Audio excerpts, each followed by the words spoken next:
8. Corrección política. La policía del pensamiento del diablo. Los países comunistas controlan estrictamente el discurso y el pensamiento. En los años 80 apareció otra forma de control del discurso y el pensamiento en Occidente. La policía del pensamiento comenzó a usar la bandera de la corrección política para causar estragos en los medios de comunicación, la sociedad y el sistema educativo, usando lemas y críticas masivas para restringir el discurso y el pensamiento. Aunque muchos ya han sentido el perverso poder que ejerce este tipo de control, no comprenden sus orígenes ideológicos. Los partidos comunistas vienen usando términos como corrección política junto a progreso y solidaridad desde hace mucho. En apariencia, dicen que hay que evitar usar un lenguaje discriminatorio hacia las minorías, las mujeres, los discapacitados, etc. Por ejemplo, a los negros hay que llamarlos afroamericanos. A los indígenas americanos hay que llamarlos nativos americanos. A los inmigrantes ilegales hay que llamarlos indocumentados, etc. Sin embargo, la corrección política implica de forma encubierta que a las personas se las clasifique en grupos según su estatus de víctimas. Por tanto, deben tratarse a quienes se consideran los más oprimidos con el mayor respeto y cortesía. Este criterio se basa únicamente en la identidad y no considera el comportamiento o el talento individual. Esta es básicamente la llamada política de identidad o identitaria. Esta forma de pensar es muy habitual en Estados Unidos y otros países occidentales. Según este criterio, las lesbianas negras, ya que se ven oprimidas por su raza, su género y su preferencia sexual, encabezarían el ranking de las víctimas. En el otro extremo, a los hombres blancos heterosexuales se los considera los más privilegiados y, según la lógica de la política victimista, son los que más rechazo provocan. Este tipo de clasificación es idéntica a la que se realiza en países comunistas como China, donde clasificaban a la gente entre las 5 clases de rojo o las 5 clases de negro, en función de su riqueza y su clase social antes de la revolución. El Partido Comunista Chino eliminó y oprimió a los terratenientes y capitalistas por su estatus social inapropiado y atacó a los intelectuales por ser novenos viejos apestosos, mientras coreaba que los pobres son los más listos y los nobles los más tontos. En base a complejas razones históricas, también sociales e individuales, algunos grupos poseen una posición política y socioeconómica inferior, que no puede explicarse simplemente como opresión. Sin embargo, la corrección política traza límites artificiales en la mente de la gente, planteando un código moral radical. ¿Estás con nosotros o contra nosotros? Ajustarse a lo políticamente correcto es lo que se considera ético, y al que no lo hace se le acusa de ser racista, sexista, homófobo, antiislámico, etc. Las universidades, que deberían fomentar la libertad de expresión, se han vuelto centros de adoctrinamiento radical. Se ha silenciado al mundo al punto que no se pueden tratar abierta y honestamente ciertas cuestiones políticas, económicas y culturales. En nombre de la corrección política, algunas organizaciones trabajan para aislar todavía más a la religión tradicional de la esfera pública. Además, algunos gobiernos han ampliado la definición del llamado discurso del odio. Incorporaron esta definición en sus leyes y la usan para que las escuelas, los medios de comunicación y las empresas de Internet les obedezcan. Esto se asemeja a las restricciones sobre el discurso que hay en los países comunistas. Después de las elecciones presidenciales de 2016 en Estados Unidos, el país quedó aún más dividido. Estallaron protestas en las grandes ciudades y las violaciones a la libertad de expresión comenzaron a hacerse frecuentes. En septiembre de 2017, Antifa amenazaba con protagonizar actos violentos y trataba de impedir que el escritor conservador Ben Shapiro diera un discurso en la Universidad de California, Berkeley. La policía de Berkeley se preparó y envió 3 helicópteros policiales. Los gastos de la seguridad se estimaron en más de $600,000.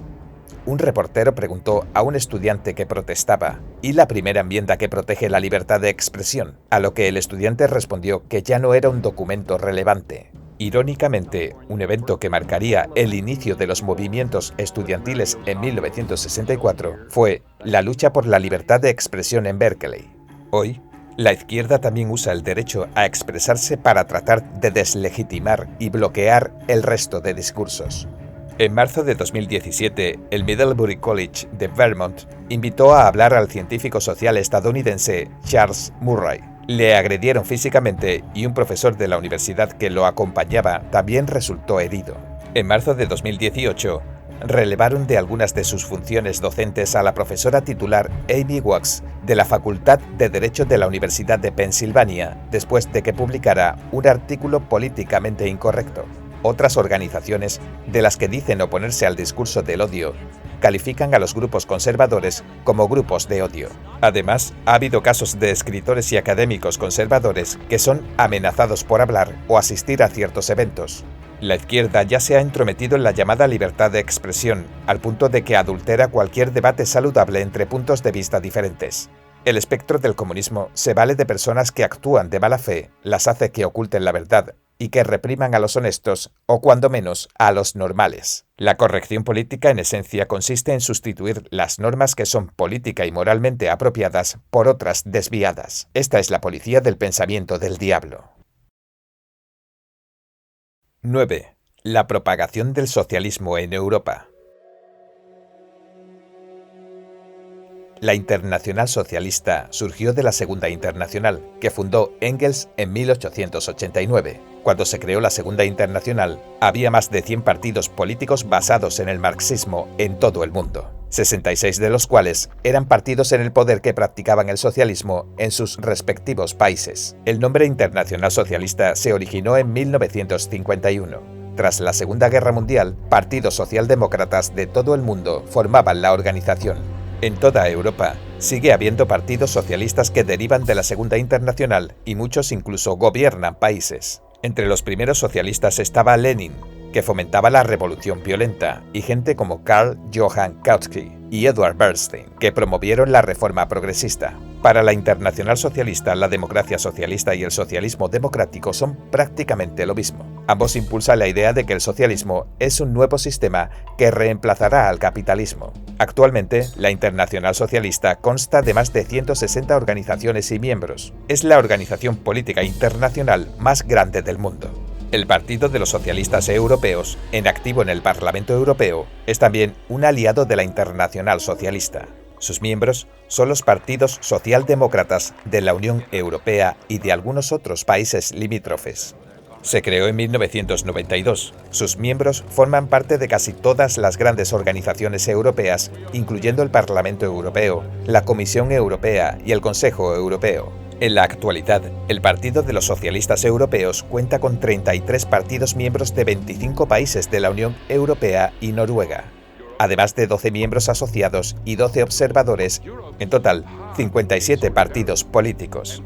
Se dedica a un inmenso abanico de actividades.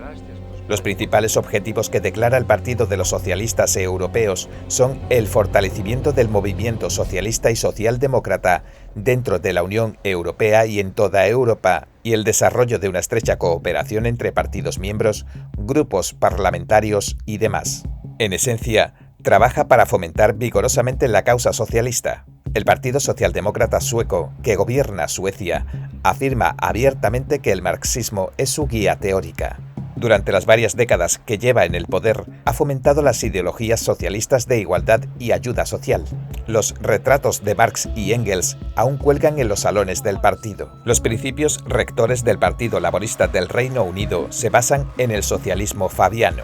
Como se ha comentado anteriormente, el socialismo fabiano es simplemente otra versión del marxismo, que hace hincapié en usar métodos graduales para pasar del socialismo al comunismo.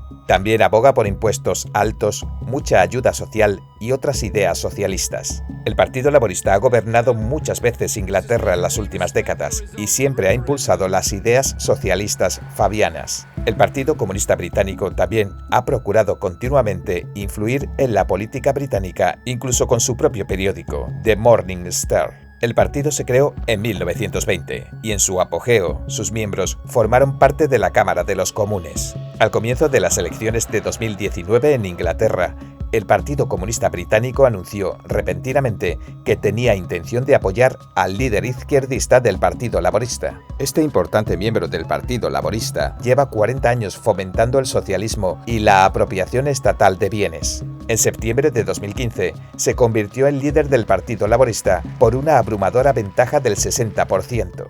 Cuando un periodista de la BBC le preguntó por su opinión sobre Marx, elogió a Marx calificándolo como un gran economista y una figura fascinante a la que había estudiado mucho y de la que podemos aprender mucho. El Partido Socialista es el mayor partido político de centroizquierda de Francia. Es miembro de la Internacional Socialista y del Partido de los Socialistas Europeos. Su candidato a la presidencia salió elegido en 2012 para dirigir el país. El comunista italiano Antonio Grenzi no solo fundó el Partido Comunista de Italia en 1921, sino que también fue su secretario general. Hasta los años 90, el Partido Comunista de Italia fue muy activo y por mucho tiempo se mantuvo como segundo partido político del país. En 1991, el partido pasó a llamarse Partido Democrático de la Izquierda. Alemania no es una excepción, es el país de origen de Marx y Engels y sede de la influyente Escuela de Frankfurt, otra expresión del marxismo. Otros países europeos como España y Portugal tienen partidos políticos comunistas muy influyentes. Toda Europa, no solo los países de Europa del Este, está dominada por el comunismo. Los países que no son comunistas del norte, el sur y el oeste de Europa están fomentando y acogiendo con o sin intención ideologías y políticas comunistas. Decir que Europa ha caído en manos del enemigo no es ninguna exageración. 10. ¿Por qué caemos en los trucos del diablo?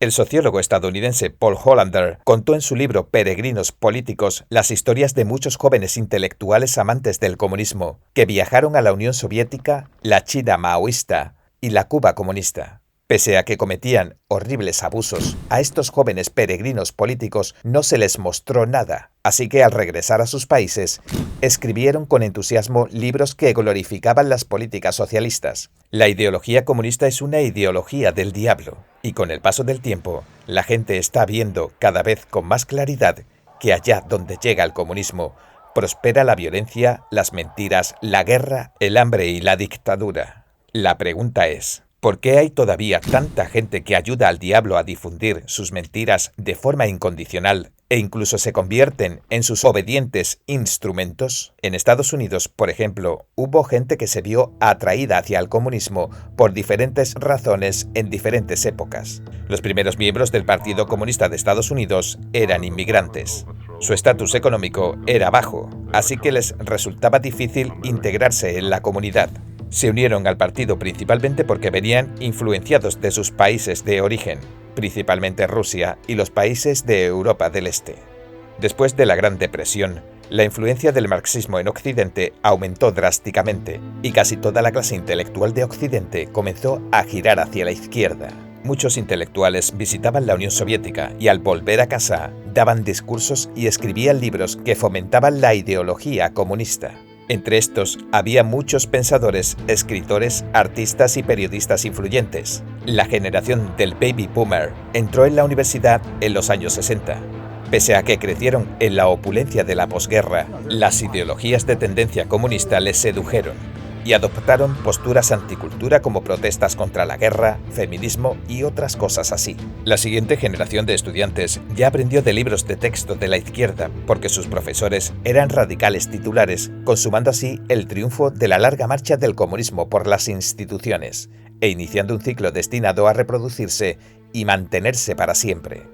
En un libro dedicado a desenmascarar al comunismo, Maestros del Engaño, el director del FBI, John Edgar Hoover, que permaneció 37 años en el cargo, clasificó a los activistas comunistas en 5 grupos: miembros abiertos del partido, miembros ocultos del partido, compañeros de viaje, oportunistas que apoyan al partido por interés propio, e incautos. En realidad, son muy pocos los que son sumamente perversos y acérrimos activistas comunistas. La mayoría de los miembros del Partido Comunista han sido simplemente absorbidos. El periodista estadounidense John Silas Reed y Edgar Snow desempeñaron importantes roles en el fomento de la ideología comunista en todo el mundo.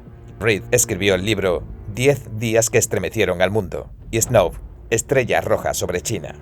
Reed es uno de los 3 estadounidenses enterrados en la necrópolis de la muralla del Kremlin, lo que significa que era un activista comunista. Su descripción de la Revolución de Octubre no era un informe objetivo basado en hechos reales, sino una propaganda política cuidadosamente elaborada. Snow fue un compañero de viaje del comunismo. En 1936, propuso una entrevista a un miembro del Partido Comunista Chino. Le dio las preguntas sobre una docena de temas que incluía la diplomacia, la protección contra la invasión enemiga, la opinión sobre la desigualdad de los tratados, la inversión extranjera, las opiniones sobre los nazis, nacionalsocialistas y otras cosas. Posteriormente, Mao Zedong se reuniría con Snow en Champey, al norte de la provincia de Shanxi, para responder a las preguntas y dar una impresión positiva del Partido Comunista Chino PCC. El traicionero PCC usó al joven e ingenuo Snow como instrumento para que difundiera al mundo sus mentiras cuidadosamente elaboradas. Yuri Bezmenov, antiguo espía de la KGB, recordó cómo atendía a sus amigos que llegaban del extranjero cuando era espía. El Servicio de Inteligencia Extranjera de la Federación Rusa organizaba parte de su agenda. Las visitas a iglesias, escuelas, hospitales, jardines de infancia, fábricas, etc., eran todo un montaje. Los involucrados eran comunistas o personas de confianza a las que habían entrenado para asegurarse de que dijeran lo que debían decir.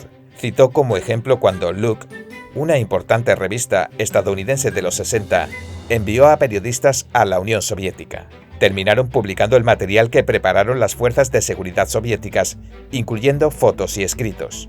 De este modo, la propaganda soviética se distribuyó bajo el nombre de una revista estadounidense, engañando a los estadounidenses.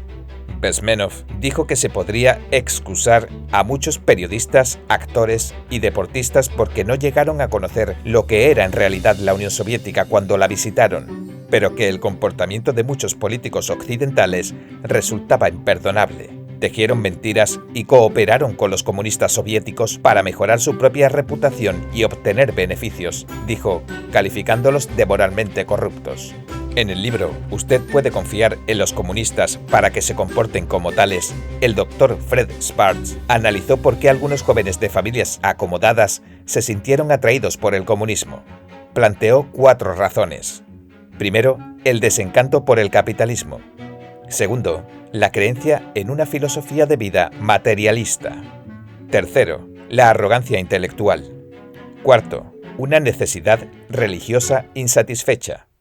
La arrogancia intelectual afecta a los jóvenes de entre 18 y 20 años que son presa fácil de la propaganda comunista debido a que comprenden la historia de forma parcial, a su resentimiento antiautoritario y a su deseo de rebelarse contra la tradición, la autoridad y la cultura étnica en la que crecieron. La necesidad religiosa insatisfecha se refiere al hecho de que todos sentimos en nuestro interior una especie de impulso religioso que nos lleva a buscar cómo trascender. Sin embargo, el ateísmo y la teoría de la evolución que les inculcan durante su educación los vuelve incapaces de hallar satisfacción con las religiones tradicionales. La fantasía comunista de liberar a la humanidad se aprovecha de esta necesidad humana latente y actúa como sustituto de la religión. Las ideologías radicales tienden a engañar a los intelectuales. Este fenómeno ha llamado la atención de los especialistas.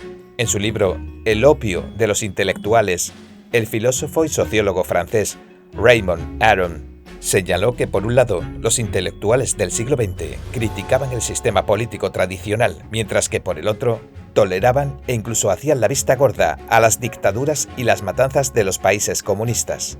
Consideraba a los intelectuales de izquierda que convertían su ideología en una religión secular como hipócritas, arbitrarios y fanáticos.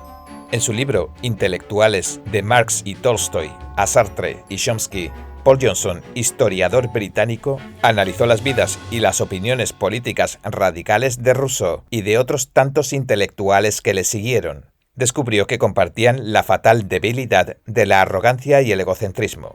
En su libro Intelectuales y Sociedad, el académico estadounidense Thomas Sowell también ilustró ampliamente la extraordinaria arrogancia de estos intelectuales. Desde la década de 1960, el comunismo ha invadido la educación estadounidense. Aún peor, muchos jóvenes, bombardeados por la prensa de izquierda y con una educación simplificada, se entregan a la televisión, a los videojuegos, a Internet y a las redes sociales. Se convierten en ofendiditos, personas que carecen de conocimientos de una perspectiva global, un sentido de la responsabilidad, un sentido de la historia y la capacidad de hacer frente a los desafíos. Adoctrinados con ideologías comunistas o derivadas del comunismo por la generación de sus padres, usan una perspectiva deformada para evaluar tanto lo que ven como lo que oyen. Es decir, las mentiras comunistas han formado una burbuja a su alrededor que les impide ver la realidad con claridad. Para engañar a la gente, el demonio se ha aprovechado de debilidades humanas como la estupidez, la ignorancia, el egoísmo, la codicia y la ingenuidad. Y también se aprovechó del idealismo y de las fantasías románticas de vivir una vida hermosa. Y eso es lo más triste de todo. El comunismo es una ideología demoníaca que no forma parte de ninguna cultura tradicional de la sociedad humana, ya que va en contra de la naturaleza humana. Nunca puede desarrollarse de forma natural, sino que se debe forzar e inculcar de forma externa. Debido a la influencia del ateísmo y el materialismo, el ámbito académico y educativo ha dejado de creer en los dioses. La creencia ciega en la ciencia y el culto a la llamada inteligencia humana posibilitan que la gente se convierta en esclavos de esta ideología demoníaca.